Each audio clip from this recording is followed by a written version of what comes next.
Hello students, welcome to Panchajanya IAS. ನಾನು ನವೀನ್ ಕುಮಾರ್. ಇವತ್ತಿನ the Hindu ಪತ್ರಿಕೆಯ ವಿಶ್ಲೇಷಣೆಗೆ ನಿಮಗೆಲ್ಲರಿಗೂ ಸ್ವಾಗತ. ಒಂದೊಂದಾಗಿ ಎಲ್ಲ ವಿಷಯಗಳನ್ನ ಕವರ್ ಮಾಡೋಣ. ಇವತ್ತಿನ ಫ್ರಂಟ್ ಪೇಜಲ್ಲಿ ಮೊದಲನೇದಾಗಿ ಒಂದು ಟ್ರೈನ್ ಆಕ್ಸಿಡೆಂಟ್ ಬಗ್ಗೆ ತಿಳಿಸಿದ್ದಾರೆ. ಎಕ್ಸಾಮ್ ಸಂಬಂಧಪಟ್ಟ ಹಾಗೆ ಇದು ಅಷ್ಟೇನು ಮಹತ್ವ ಅಲ್ಲದೆ ಇರೋ ಕಾರಣ ಇದರ ಬಗ್ಗೆ ಹೆಚ್ಚು ತೀರ್ಮಾನ ಅಥವಾ ಹೆಚ್ಚು ಡಿಸ್ಕಷನ್ ನಾವು ತೆಗೆದುಕೊಳ್ಳಿಕ್ಕೆ ಹೋಗ್ತಾ ಇಲ್ಲ. ಇನ್ನೊಂದು ಲೇಖನ ಇದೆ, Marco Rubio calls for talks on migration as he meets Jaishankar. ನಿನ್ನೆ ನೋಡಿದ್ವು ಅಲ್ವಾ? ಟ್ರಂಪ್ ಏನ್ ಮಾಡಿದ್ದಾರೆ, ಇಲ್ಲಿಗಲ್ ಇಮಿಗ್ರೆಂಟ್ಸ್ ಅಂತಂದ್ರೆ ಅಲ್ಲಿ ಇಲ್ಲಿಗಲ್ ಆಗಿ ಬಂದಿರುವಂತಹ ವಲಸಿಗರ ಮೇಲೆ ಕೆಲವೊಂದು ಕ್ರಮಗಳನ್ನ ಕೈಗೊಳ್ಳಿಕ್ಕೆ ಹೊರಟಿದ್ದಾರೆ. ಅದರಲ್ಲಿ ಎಷ್ಟೋ ಜನ ಭಾರತೀಯರು ಸೇರಿದ್ದಾರೆ. ಈಗ ಅಲ್ಲಿನ US ಸೆಕ್ರೆಟರಿ ಆಫ್ ಸ್ಟೇಟ್ ಇದಾರಲ್ಲ, ಮಾರ್ಕೋ ರುಬಿಯೋ, ಅವರು ನಮ್ಮ ದೇಶದ ಜಯಶಂಕರ್ ಅವ್ರ ಜೊತೆ ಒಂದು ಮೀಟಿಂಗ್ ಅನ್ನ ಮಾಡ್ಲಿಕ್ಕಿದ್ದಾರೆ. ಏನೇನು ಕ್ರಮಗಳನ್ನ ಕೈಗೊಳ್ತಾರೆ, ಯಾವ್ಯಾವ ತೀರ್ಮಾನಕ್ಕೆ ಬರ್ತಾರೆ ಅನ್ನೋದನ್ನ ಮುಂದಿನ ದಿನಗಳಲ್ಲಿ ನಾವು ನೋಡ್ಬೇಕಾಗಿದೆ. ಅದಾದ್ಮೇಲೆ ಕೆಳಗಡೆ ಅಡ್ವರ್ಟೈಸ್ಮೆಂಟ್ಗಳಿದೆ, ಅದೇನು ಇಂಪಾರ್ಟೆಂಟ್ ಅಲ್ಲ. ಇನ್ನು ಎರಡನೇ ಪೇಜಲ್ಲಿ ಆಲ್ಮೋಸ್ಟ್ ರೀಜನಲ್ ಆಗಿ, ಅಂದ್ರೆ ಇದು ಬೆಂಗಳೂರು ಎಡಿಷನ್, ಹಾಗಾಗಿ ಬೆಂಗಳೂರಿಗೆ ಸಂಬಂಧಪಟ್ಟ ವಿಷಯಗಳಿರುತ್ತೆ. ಇದರಲ್ಲಿ ಇಂಪಾರ್ಟೆಂಟ್ ಆಗಿರುವಂತಹ ವಿಷಯಗಳೇನು ಇವತ್ತು ಕಂಡು ಬಂದಿಲ್ಲ. ಬೇರೆ ಬೇರೆ BBMP ತುಂಬಾ ವಿಷಯಗಳ ಬಗ್ಗೆ ಮಾತಾಡ್ತಾ ಇದ್ದಾರೆ ಇದರಲ್ಲಿ. ಇನ್ನು ಅದಾದ್ಮೇಲೆ ಸ್ಟೇಟ್ ಫಿಲ್ಮ್ ಅವಾರ್ಡ್ಸ್, ಅದು ಸಹ ನಮಗೆ ಬೇಕಾಗಿಲ್ಲ. ಅದಾದ ನಂತರ ಮುಂದಿನ ಪೇಜಿಗೆ ಹೋಗೋಣ. ಪ್ರಕಟಣೆಗಳೇನು ಅವಶ್ಯಕತೆ ಇಲ್ಲ. ಮುಂದೆ ಕರ್ನಾಟಕದ ಬಗ್ಗೆ ಒಂದು ಆಕ್ಸಿಡೆಂಟ್ ಬಗ್ಗೆ ತಿಳಿಸಿದ್ದಾರೆ. ಅದಾದ ನಂತರ ಈಗ ಇಲ್ಲಿ ಒಂದು ಪಾಯಿಂಟ್ ಇದೆ, ಇದು ಎಥಿಕ್ಸ್ ಮತ್ತೆ SA ಹಾಗೂ ಸೊಸೈಟಿ ವಿಷಯದಲ್ಲಿ ಹೆಲ್ಪ್ ಆಗಬಹುದು. Efforts to safeguard women admirable, but challenges faced by men cannot be overlook. ಅಂದ್ರೆ ಈಗ ಮಹಿಳೆಯರ ಸುರಕ್ಷತಾ ಕ್ರಮಗಳನ್ನ ನಾವು ಅನುಸರಿಸಲೇಬೇಕು, ಅದನ್ನ ಮೆಚ್ಚಲೇಬೇಕು. ಯಾರೇ ಆದ್ರೂ ಒಬ್ಬ ಮಹಿಳೆಯರ ಸುರಕ್ಷತೆಗೆ ಸಂಬಂಧಪಟ್ಟ ಹಾಗೆ ಕ್ರಮಗಳನ್ನ ಕೈಗೊಂಡ್ರೆ ಅದು ಒಳ್ಳೆಯದೇ. ಆದ್ರೆ ಪುರುಷರಿಗೂ ಸಹ ಎಷ್ಟೋ ಸಮಸ್ಯೆಗಳು ಎದುರಾಗ್ತಾ ಇದೆ, ಅದನ್ನ ನಾವು ನೆಗ್ಲೆಕ್ಟ್ ಮಾಡಬಾರದು ಅಂತ ಬೆಂಗಳೂರಿನ ಹೈಕೋರ್ಟ್ ಹೇಳ್ತಾ ಇದೆ. Equality should be in its truest sense ಅಂತಂದ್ರೆ ಅದು ಎಲ್ಲಾ ಲಿಂಗದವರಿಗೂ, ಎಲ್ಲಾ ಜೆಂಡರ್ ಅವರಿಗೂ ಅಪ್ಲೈ ಆಗುತ್ತೆ, ಹಾಗಂತ ಹೈಕೋರ್ಟ್ ಹೇಳ್ತಾ ಇದೆ. Constitutionally a female has got equal rights as that of a male ಅಂತಂದ್ರೆ ಸಂವಿಧಾನದ ಪ್ರಕಾರ ಪುರುಷರಿಗೆ ಇರುವಷ್ಟೇ ಸಮಾನತೆ ಮಹಿಳೆಯರಿಗೂ ಇದೆ, ಇಬ್ರು ಸಹ ಸಮಾನರು. ಹಾಗಾಗಿ as a matter of fact women are the primary victims in most situations, but that does not mean that men are not affected by the cruelty of women. ಹಲವಾರು ಸಿಚುವೇಶನ್ ಅಲ್ಲಿ ಏನಾಗ್ತಾ ಇರುತ್ತೆ, ಮಹಿಳೆಯರ ಮೇಲೆ ದೌರ್ಜನ್ಯ ಆಗ್ತಾ ಇರುತ್ತೆ. ಅದರ ಅರ್ಥ ಪುರುಷರ ಮೇಲೆ ಯಾವುದೇ ಸಮಸ್ಯೆಗಳು ಆಗ್ತಾ ಇಲ್ಲ, ಅವರ ಮೇಲೆ ದಬ್ಬಾಳಿಕೆ ಆಗ್ತಾ ಇಲ್ಲ ಅಂತ ಅದರ ಅರ್ಥ ಅಲ್ಲ ಅಂತ ಹೈಕೋರ್ಟ್ ಹೇಳಿದೆ. ಇದನ್ನು ನೀವೆಲ್ಲಾದ್ರೂ ಬಳಸ್ಕೋಬಹುದು. ಇನ್ನು ಬೇರೆ ಬೇರೆ ಪಾರ್ಟಿಗಳ ಸಂಭ್ರಮಾಚರಣೆ ನಮಗೇನು ಬೇಕಾಗಿಲ್ಲ. ಬೇರೆ ಬೇರೆ ಮಿನಿಸ್ಟರ್ಸ್ಗಳು ಅವರವರ ವಿಷಯ ಬೇರೆ ಬೇರೆ ಮಿನಿಸ್ಟ್ರಿಗಳಿಗೆ ಸಂಬಂಧಪಟ್ಟ ಹಾಗೆ ಮಾತುಕತೆ ಮಾಡ್ತಾನೆ ಇರ್ತಾರೆ. ಪ್ರತಿಯೊಂದು ಸಹ ನಾವು ನೋಡ್ಲಿಕ್ಕೆ ಹೋಗ್ತಾ ಇಲ್ಲ. ಇನ್ನು ಬೆಂಗಳೂರಿಗೆ ಸಂಬಂಧಪಟ್ಟ ಹಾಗೆ ಬೇರೆ ಬೇರೆ ಫೆಸ್ಟಿವಲ್ಗಳು, ಆ ವಿಷಯಗಳು ಸಹ ನಮಗೆ ಬೇಕಾಗಿಲ್ಲ. ಸೌತ್ ರಿಲೇಟೆಡ್ ಆಗಿ ಇಂಪಾರ್ಟೆಂಟ್ ವಿಷಯಗಳೇನು ಇಲ್ಲ. ಇಲ್ಲೊಂದಿದೆ ನೋಡ್ಕೊಳ್ಳಿ, plan to add EV buses for concerns about job losses among TGSRTC unions. ಇಲ್ಲಿ ಏನಾಗ್ತಾ ಇದೆ, ಎಲೆಕ್ಟ್ರಿಕ್ ವೆಹಿಕಲ್ ಈಗ ಹೆಚ್ಚು ಮುನ್ನೆಲೆಗೆ ಬರ್ತಾ ಇದೆ.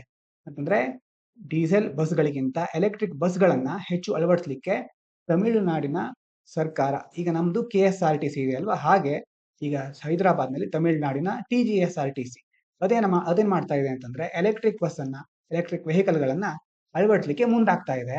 ಆದ್ರೆ ಆ TGSRTC ಯೂನಿಯನ್ಗಳು ಅಂದ್ರೆ ಆ ನೌಕರ ಸಂಘ ಏನ್ ಮಾಡ್ತಾ ಇದೆ, ಅದಕ್ಕೆ ವಿರೋಧ ತರ್ತಾ ಇದೆ. ಯಾಕಂತಂದ್ರೆ ಈಗ ಗೌರ್ಮೆಂಟ್ ಎಲೆಕ್ಟ್ರಿಕ್ ವೆಹಿಕಲ್ ಅನ್ನುವ ವಿಷಯ ಬಂದಾಗ ಅದನ್ನ ಬೇರೆ ಒಂದು ಕಾರ್ಪೊರೇಟ್ ಬಾಡಿ ಅಥವಾ ಬೇರೆ ಬೇರೆ ಕಂಪನಿಗಳಿಗೆ ಅದರ ಪ್ರೊಕ್ಯೂರ್ಮೆಂಟ್ ಆಗಿರಬಹುದು, ಅಂದ್ರೆ ಆ ಎಲೆಕ್ಟ್ರಿಕ್ ವೆಹಿಕಲ್ ಗಳನ್ನ ಖರೀದಿ ಮಾಡೋದಾಗ್ಲಿ, ಅದರ ನಿರ್ವಹಣೆ ಆಗ್ಲಿ, ಪ್ರತಿಯೊಂದನ್ನ ಬೇರೆ ಕಂಪನಿಗೆ ವಹಿಸುತ್ತೆ.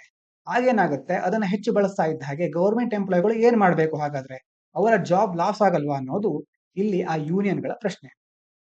ಗ್ರಾಸ್ ಕಾಸ್ಟ್ ಕಾಂಟ್ರಾಕ್ಟ್ ಅಂತ ಒಂದು ಮಾಡೆಲ್ ಇದೆ, it will lead to job losses. ಅವರ ಪ್ರಕಾರ ಈ ಗ್ರಾಸ್ ಕಾಸ್ಟ್ ಕಾಂಟ್ರಾಕ್ಟ್ ಇಂದ ಜನರು ಉದ್ಯೋಗಗಳನ್ನ ಕಳ್ಕೊಳ್ತಾರೆ ಅನ್ನೋದು ಆ ಯೂನಿಯನಿನ ವಾದ. GCC ಏನ್ ಹಾಗಂದ್ರೆ a model in which the corporation pays the vendor a private player per kilometre, which would eventually translate into problems of workers of the TGSRTC. ಇಲ್ಲಿ ಏನಾಗ್ತಾ ಇದೆ, ಒಂದು ಪ್ರೈವೇಟ್ ಕಂಪನಿ ಬೇರೆ ಯಾವುದೋ ಒಂದು ಕಂಪನಿಗೆ ಅಥವಾ ಯಾವುದೋ ಒಂದು ವೆಂಡರ್ಗಳಿಗೆ ಏನ್ ಮಾಡ್ತಾ ಇದೆ, ಹಣ ಕೊಟ್ಟು ಆ ಬಸ್ಗಳನ್ನ ನೋಡ್ಕೊಳ್ಳಿ ಅಂತ ಒಂದು ಅಗ್ರಿಮೆಂಟ್ ಮಾಡ್ಕೊಳ್ತಾರ. ಇದು ಅಂದ್ರೆ ಪರ್ ಕಿಲೋಮೀಟರ್ಗೆ ಇಂತಿಷ್ಟು ಕಾಸ್ಟ್, ಅದನ್ನ ಅವರು ಪೇ ಮಾಡ್ತಾರೆ. ಗೌರ್ಮೆಂಟ್ ಈ ಪ್ರೈವೇಟ್ ಕಂಪನಿಗಳಿಗೆ ಅದರ ಉಸ್ತುವಾರಿನ ವಹಿಸಿಬಿಡುತ್ತೆ. ಈ EVಗಳೇ ಅಂತಂದ್ರೆ ಎಲೆಕ್ಟ್ರಿಕ್ ವೆಹಿಕಲ್ ಗಳೇ ಹೆಚ್ಚಾಗ್ತಾ ಇದ್ರೆ ಗೌರ್ಮೆಂಟ್ ಎಂಪ್ಲಾಯ್ಗಳು ಏನ್ ಮಾಡಬೇಕು? ಈಗ ಆಲ್ಮೋಸ್ಟ್ ನೋಡಿ 3,000 ಎಲೆಕ್ಟ್ರಿಕ್ ಬಸ್ಗಳನ್ನ ರೀಪ್ಲೇಸ್ ಮಾಡ್ಲಾಗ್ತಾ ಇದೆ. ಈಗ ಹಳೆ ಎಷ್ಟೋ ರಿಪೇರಿ ಆಗ್ತಾ ಇರೋ ಬಸ್ಗಳನ್ನ ಬದಲಿಗೆ ಈಗ 3,000 ಹೊಸ ಎಲೆಕ್ಟ್ರಿಕ್ ಬಸ್ಗಳನ್ನ ಅಲ್ಲಿ ಜಾರಿಗೊಳಿಸ್ತಾ ಇದ್ದಾರೆ. ಹಾಗಾಗಿ ಅದು ಅಲ್ಲಿರುವ ಬೇರೆ ಬೇರೆ ಯೂನಿಯನ್ ಕಾರ್ಮಿಕರ ಸಂಘಟನೆಗಳಿಗೆ ಬಹಳ ಸಮಸ್ಯೆಗಳನ್ನ ತರ್ತಾ ಇದೆ. ಹಾಗಾಗಿ ಅವರು ಏನ್ ಮಾಡ್ತಾ ಇದ್ದಾರೆ, ದೊಡ್ಡ ಪ್ರತಿಭಟನೆಯನ್ನ ಹಮ್ಮಿಕೊಳ್ತಾ ಇದ್ದಾರೆ. ಮುಖ್ಯವಾಗಿ ನಾವು ತಮಿಳುನಾಡಿಗೆ ಸಂಬಂಧಪಟ್ಟ ಹಾಗೆ ಅಂತಲ್ಲ, ಆದ್ರೆ ಯಾವುದೇ ಒಂದು ಎಮರ್ಜಿಂಗ್ ಟೆಕ್ನಾಲಜಿ ಇರಲಿ, ಅದರಿಂದ ಯಾವ ಸಮಸ್ಯೆಗಳು ಎದುರಾಗಬಹುದು. ಈಗ ನೋಡಿ ಎಲೆಕ್ಟ್ರಿಕ್ ವೆಹಿಕಲ್ ಅಂತ ಬಂತು. ಈಗ ಅದರಿಂದ ಪರಿಸರಕ್ಕೆ ಎಷ್ಟೋ ಒಳ್ಳೆಯ ಅಂಶಗಳು ನಮಗೆ ಸಿಗ್ತಾ ಹೋಗುತ್ತೆ. ಅಂತಂದ್ರೆ ಕಾರ್ಬನ್ ಎಮಿಷನ್ ಕಡಿಮೆ ಆಗುತ್ತೆ. ಆದ್ರೆ ಮುಖ್ಯವಾಗಿ ಇಂಪ್ಲಿಮೆಂಟ್ ಮಾಡ್ಬೇಕಾದ್ರೆ ಪ್ರಾಕ್ಟಿಕಲ್ ಆಗಿ ಏನೇನ್ ಸಮಸ್ಯೆ ಎದುರಾಗುತ್ತೆ ಅಂತ ನಮಗೆ ಈ ಮೂಲಕ ಗೊತ್ತಾಗುತ್ತೆ. ಅಂತಂದ್ರೆ ಜನರಿಗೆ ಈಗ ಉದ್ಯೋಗ ಬೇಕು, ಮುಖ್ಯವಾಗಿ ಎಂಪ್ಲಾಯ್ಮೆಂಟ್ ಬೇಕು. ಆದ್ರೆ ಸರ್ಕಾರದ ಕಾರ್ಬನ್ ಎಮಿಷನ್ ನೆಟ್ ಝೀರೋ ಆ ಒಂದು ಗುರಿ ಸಾಧಿಸೋದಾಗ್ಲಿ ಅದ್ಯಾವುದೋ ಅವರಿಗೆ ಅವಶ್ಯಕತೆ ಇರೋದಿಲ್ಲ. ಮುಖ್ಯವಾಗಿ ಅವರಿಗೆ ಬೇಕಾಗಿರೋದು ಉದ್ಯೋಗ. ಉದ್ಯೋಗ ಕಳ್ಕೊಂಡ್ಮೇಲೆ ನೆಟ್ ಝೀರೋ ಮಾಡ್ಕೊಂಡು ನಮ್ಗೇನ್ ಪ್ರಯೋಜನ ಅನ್ನೋದು ಜನರ ವಾದ. ಹಾಗಾಗಿ ಈ ಪ್ರಾಕ್ಟಿಕಲ್ ಇಂಪ್ಲಿಮೆಂಟೇಷನ್ ಪ್ರಾಬ್ಲಮ್ಗಳಿರುತ್ತಲ್ವಾ, ಅದರ ಬಗ್ಗೆ ನಾವು ಗಮನ ವಹಿಸಬೇಕಾಗತ್ತೆ. ಇನ್ನು ಎಡಿಟೋರಿಯಲ್ಗೆ ಬಂದ್ರೆ ಈ ಕಡೆ ಚೇಂಜ್ ಡೈನಾಮಿಕ್ಸ್ ಅಂತಿದೆ. ಇದು ನಿನ್ನೆದೇ ಕೆಲವು ಅಂಶಗಳನ್ನ ಮತ್ತೆ ಬೇರೆ ವರ್ಡ್ಸ್ಗಳಲ್ಲಿ ಹೇಳಿದ್ದಾರೆ. ಟ್ರಂಪ್ ಬಂದಿರೋದ್ರಿಂದ ಏನೇನು ಬದಲಾವಣೆ ಆಗ್ತಾ ಇದೆ, ಟ್ರಂಪ್ ಒಂದು ಯಾವ ತರ ಇಡೀ ವಿಶ್ವದಲ್ಲಿ ಬೇರೆ ಬೇರೆ ಧೂಳೆಬ್ಸ್ತಾ ಇದ್ದಾರೆ. ಅದೇ ರೀತಿ ಪ್ಯಾರಿಸ್ ಅಗ್ರಿಮೆಂಟ್ ಇಂದ ಹೊರಗೆ ಬಂದಿದ್ದಾರೆ. ಅಲ್ಲಿ ಇಲ್ಲಿಗಲ್ ಇಮಿಗ್ರೆಂಟ್ಸ್ ಗಳಿಗೆ ಅವಕಾಶ ಕೊಡ್ತಾ ಇಲ್ಲ. ಮತ್ತೆ ಇನ್ನು 100% ಟ್ಯಾರಿಫ್ ಯಾರು ಬ್ರಿಕ್ಸ್ ನೇಷನ್ ಬಗ್ಗೆ ಹೇಳಿದ್ವಲ್ವಾ, ಬ್ರಿಕ್ಸ್ ಅಲ್ಲಿ ಇರೋರು ಒಂದ್ ವೇಳೆ ಅವ್ರೇನಾದ್ರೂ ಅಮೆರಿಕಕ್ಕೆ ಸಪೋರ್ಟ್ ಮಾಡದೇ ಇದ್ರೆ ಅಲ್ಲಿರುವವರಿಗೆ 100% ಟ್ಯಾರಿಫ್ ಅನ್ನ ನಾವು ಹೇರ್ತೇವೆ. ಈ ತರ ತುಂಬಾ ವಿಷಯಗಳನ್ನ ನಾವು ನಿನ್ನೆ ಡಿಸ್ಕಸ್ ಮಾಡಿದ್ವಿ. ಅದನ್ನೇ ಮತ್ತೆ ಬೇರೆ ಶಬ್ದದಲ್ಲಿ ಕೊಟ್ಟಿದ್ದಾರೆ. ಈ ಕಡೆ ನೋಡ್ಕೊಳ್ಳಿ, ಇಲ್ಲಿ it's Russian roulette in the skies. ಈ ಆರ್ಟಿಕಲ್ ನ ಇಂಪಾರ್ಟೆಂಟ್ ಪಾಯಿಂಟ್ಗಳು ಏನೇನು ಅಂತ ನೋಡಿದ್ರೆ, ಮುಖ್ಯವಾಗಿ ಮಾತಾಡ್ಲಿಕ್ಕೆ ಹೊರಟಿರೋದು plane shot down by mistake ಅಂತಂದ್ರೆ, ಎಷ್ಟೋ ಸಾರಿ ವಿಮಾನಗಳು ಆಕಾಶದಲ್ಲಿ ಹಾರಾಡ್ತಾ ಇರುತ್ತೆ. ಆಗ ಅವರು ಒಂದ್ ವೇಳೆ ದಾರಿ ತಪ್ಪು ಬೇರೆ ದೇಶದ ಗಡಿಯೊಳಗೆ ಹೋಗ್ಬಿಟ್ರೆ ಆ ದೇಶದವ್ರು ಏನ್ ಅನ್ಕೋತಾರೆ, ಯಾವುದೋ ಒಂದು ಶತ್ರು ವಿಮಾನ ನಮ್ಮ ದೇಶದ ಮೇಲೆ ಅಟ್ಯಾಕ್ ಮಾಡ್ಲಿಕ್ಕೆ ಬರ್ತಾ ಇದೆ, ಹಾಗಾಗಿ ಇದನ್ನ ಹೊಡೆದು ಉಳಿಸ್ಬೇಕು ಅಂತ ಅನ್ಕೋತಾರೆ. ಅದು ಅವ್ರ ತಪ್ಪಲ್ಲ, ಆದ್ರೆ ಹೀಗಾಗಿ ಎಷ್ಟೋ ಸಾವು ನೋವುಗಳು ಸಂಭವಿಸ್ತಾ ಇವೆ. ಅಂದ್ರೆ ಅದ್ರ ಬಗ್ಗೆ ಹೇಳ್ತಾ ಇದೆ. Plane shot down by mistake. Many passenger planes have been shot down due to misidentification by military forces leading to tragic losses. ಎಷ್ಟೋ ಸಾರಿ ಏನಾಗಿದೆ, ಎಷ್ಟೋ ಪ್ಯಾಸೆಂಜರ್ ಪ್ಲೇನ್ಗಳಿರ್ತವೆ, ಅದರಲ್ಲಿ ಮಿಲಿಟರಿ ಪ್ಲೇನ್ಗಳಲ್ಲ, ಅದು ಅಂದ್ರೆ ಜನರನ್ನ ಸಾಗಿಸುವಂತಹ ವಿಮಾನಗಳು. ಅದು ಬೇರೆ ದೇಶದವರು ಏನು ತಪ್ಪು ಅರ್ಥ ಮಾಡ್ಕೊಂಡು ಅವುಗಳನ್ನು ಹೊಡೆದು ಉಳಿಸ್ಬಿಟ್ಟಿದ್ದಾರೆ. ಎಷ್ಟೋ ಜನರು ಅದರಿಂದ ಸಾವನ್ನಪ್ಪಿದ್ದಾರೆ. ಫೇಮಸ್ ಇನ್ಸಿಡೆಂಟ್ ನೋಡೋದಾದ್ರೆ, ಕೊರಿಯನ್ ಏರ್ಲೈನ್ಸ್ ಅನ್ನ ರಷ್ಯಾದವರು ಹೊಡೆದು ಉಳಿಸಿದ್ದಾರೆ. ಮತ್ತೆ ಇರಾನ್ ಏರ್ ಫ್ಲೈಟ್ ಅನ್ನ US ಅವರು ಹೊಡೆದು ಉಳಿಸಿದ್ದಾರೆ. ಮತ್ತೆ ಮಲೇಷ್ಯಾ ಏರ್ಲೈನ್ಸ್ ಅನ್ನ ಉಕ್ರೇನ್ ಅವರು ಹೊಡೆದು ಉಳಿಸಿದ್ದಾರೆ. ಅಂದ್ರೆ ಈ ತರ ಎಷ್ಟೋ ಘಟನೆಗಳು ಆಗ್ತಾನೆ ಇರುತ್ತೆ. Accident due to conflict zones ಯಾಕಾಗತ್ತೆ ಹಾಗಾದ್ರೆ? Flying over war zones is risky because some countries shoot down planes by mistake or due to false threats. ಮೊದಲೇ ಹೇಳಿದ್ವಲ್ವಾ, ಯಾವ್ದೊಂದು ವಿಮಾನ ಬರ್ತಾ ಇದೆ ಅವ್ರಿಗೇನು ಅನ್ಸುತ್ತೆ, ಶತ್ರುಗಳು ನಮ್ಮ ಮೇಲೆ ದಾಳಿ ಮಾಡ್ತಿದ್ದಾರೆ ಅಂತ ಅನ್ಸುತ್ತೆ, ಅವರು ಡೈರೆಕ್ಟ್ ಆಗಿ ಅದರ ಮೇಲೆ ವಾಪಸ್ ದಾಳಿ ಮಾಡ್ತಾರೆ. ಇನ್ನು ಕೆಲವೊಂದು ಕಾರಣ ಏನು ಅಂತಂದ್ರೆ, ನ್ಯಾವಿಗೇಷನ್ ಎರರ್ ಮತ್ತೆ GPS ಇಶ್ಯೂಸ್. ಪ್ಲೇನ್ ನಲ್ಲಿ ಏನಾದ್ರೂ ಸಮಸ್ಯೆ ಬಂದು ಎಲ್ಲಿ ಹೋಗೋದು ಅನ್ನೋ ಒಂದು ಸಿಸ್ಟಮ್ ಇರುತ್ತಲ್ವಾ, ಅದು ಆ ನ್ಯಾವಿಗೇಷನ್ ಸಿಸ್ಟಮ್ ಅಲ್ಲಿ ದೋಷಗಳು ಕಂಡು ಬಂದ್ರೆ ಮತ್ತೆ GPS ಅಲ್ಲಿ ಇಶ್ಯೂಸ್ ಬಂದ್ರೆ ಆವಾಗ ಪ್ಲೇನ್ ಏನಾಗುತ್ತೆ, ತಾನು ಹೋಗ್ಬೇಕಾಗಿರೋ ಪಾತ್ ನ ಬಿಟ್ಟು ಬೇರೆ ದಾರಿ ಕಡೆ ಹೋಗುತ್ತೆ. ಕೆಲವೊಂದ್ಸಾರಿ ಫಾಗ್ ಇಂದ, ಮೋಡಗಳಿಂದ ಮತ್ತೆ ಸ್ಮಾಗ್, ಬೇರೆ ವಾತಾವರಣದ ಕಾರಣಗಳಿಂದಾಗಿ GPS ಫೇಲ್ಯೂರ್ ಆಗುತ್ತೆ, ಜಾಮ್ ಆಗುತ್ತೆ. ಆಗ ಈಗ ಈ ತರ ರಿಸ್ಕ್ಗಳು ಹೆಚ್ಚು ಬರುತ್ತೆ. Rapid military response.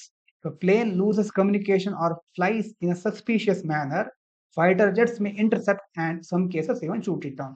ಯಾವಾಗ ಈ ತರ ಪ್ಲೇನ್ಗಳು ಅಡ್ಡಾದಿಡ್ಡಿಯಾಗಿ ಹೋಗ್ಲಿಕ್ಕೆ ಶುರು ಆಗುತ್ತೋ ಆಗ ಬೇರೆ ದೇಶದವರಿಗೆ ಅದರ ಮೇಲೆ ಡೌಟ್ ಬರ್ಲಿಕ್ಕೆ ಶುರು ಆಗುತ್ತೆ, ಅವರು ಅದನ್ನ ಹೊಡೆದು ಉಳಿಸಲಿಕ್ಕೆ ಮುಂದಾಗ್ತಾರೆ. Indian aviation risk. Indian Jet Airways flight was once nearly intercepted over Germany due to communication issues showing how real this threat is. ಅಂತಂದ್ರೆ ಒಂದ್ಸಾರಿ ಏನಾಗಿತ್ತು, ಭಾರತದ ಒಂದು ಜೆಟ್ ಏರ್ವೇಸ್ ಫ್ಲೈಟು ಜರ್ಮನಿ ಗಡಿಯನ್ನ ಅದ್ರ ಹತ್ರ ಹೋಗಿತ್ತು. ಅಂತಂದ್ರೆ ತನ್ನ ದಾರಿಯನ್ನ ಬಿಟ್ಟು ಬೇರೆ ಕಡೆ ಹೋಗ್ಲಿಕ್ಕೆ ಸ್ಟಾರ್ಟ್ ಆಗಿತ್ತು. ಅಂದ್ರೆ ಕಮ್ಯುನಿಕೇಶನ್ ಇಶ್ಯೂ ಅಲ್ಲಿ ಬಂದಿತ್ತು, ಸಂವಹನ ಸರಿಯಾಗಿ ಆಗ್ತಾ ಇರಲಿಲ್ಲ. ಹಾಗಾಗಿ ಈ ಥ್ರೆಟ್ ಎಷ್ಟು ಅಪಾಯಕಾರಿ ಅಂತ ಅದನ್ನು ನಾವು ತಿಳ್ಕೋಬಹುದು. Regulators not doing enough. India's aviation regulator DGC ಏನ್ ಮಾಡ್ತಾ ಇದೆ, it's not actively ensuring pilots are trained to handle GPS failures or unexpected risk. ಅಂದ್ರೆ ಪೈಲಟ್ ಗಳನ್ನ ಟ್ರೈನ್ ಮಾಡ್ಬೇಕಾದ್ರೆ ಅವರಿಗೆ GPS ಸಮಸ್ಯೆ ಬಂದ್ರೆ ಏನ್ ಮಾಡ್ಬೇಕು, ಹೇಗೆ ನಾವು ಕಮ್ಯುನಿಕೇಶನ್ ಅನ್ನ ಎನ್ಹಾನ್ಸ್ ಮಾಡ್ಕೋಬೇಕು ಅನ್ನೋದ್ರ ಬಗ್ಗೆ ಸರಿಯಾಗಿ ಟ್ರೈನಿಂಗ್ ಅನ್ನ ಕೊಡ್ತಾ ಇಲ್ಲ. ಇದು ಸಮಸ್ಯೆ. ಸ್ಕಿಲ್ ಮತ್ತೆ training issues. Some airlines including Indian carriers are expanding quickly but pilot training quality is reportedly not keeping up.